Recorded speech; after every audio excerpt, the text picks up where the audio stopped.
Domenica 27 novembre, presso lo stadio Maurizio Quaggia di Mogliano Veneto, si è tenuta la quinta partita del campionato. Una fantastica vittoria, tantissimo cuore e anche qualcos'altro per portare a casa un risultato importantissimo per fiducia, morale e classifica, contro una grande squadra che oggi però forse ha peccato un po' di presunzione quando avrebbe dovuto marcare punti invece di cercare la segnatura pesante.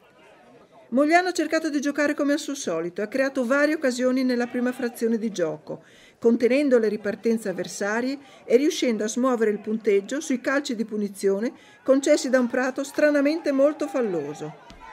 Anche nella prima parte della ripresa, Mogliano gioca in maniera accorta, sfrutta anche i calci di spostamento per avanzare meno faticosamente e non permette mai al Prato di rendersi veramente pericoloso. Riesce ad aumentare il divario con un altro calcio di Alessandro Nori, in conseguenza di un bruttissimo fallo che costa anche il cartellino rosso per il numero 5 dei Cavalieri Colò-Fai. Poi la reazione del Prato, che pur in inferiorità numerica riesce finalmente a oltrepassare la linea di meta, dopo una lunga serie di azioni dei 22 biancoblù. Un mortifero Vacarua trasforma da posizione difficilissima.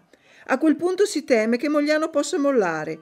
Invece non è assolutamente così. Conquista un altro penalty e riallunga le distanze costringendo Prato a cercare la meta almeno per pareggiare la gara.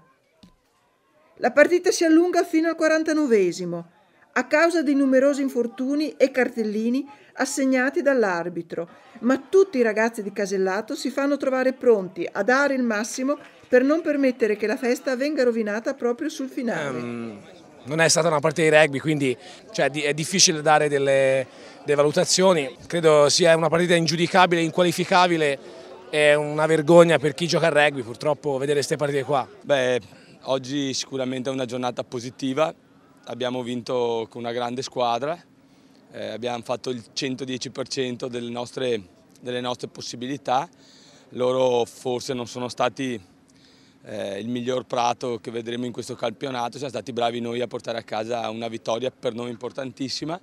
Adesso mi pare abbiamo 14 punti in classifica, ne mancano altri 10 e a 24-28 punti la quota salvezza, per cui possiamo fare un campionato abbastanza tranquillo. Arriviamo il prima possibile dai 25 ai 28 punti e dopo per noi iniziamo a divertirci, adesso continuiamo a soffrire.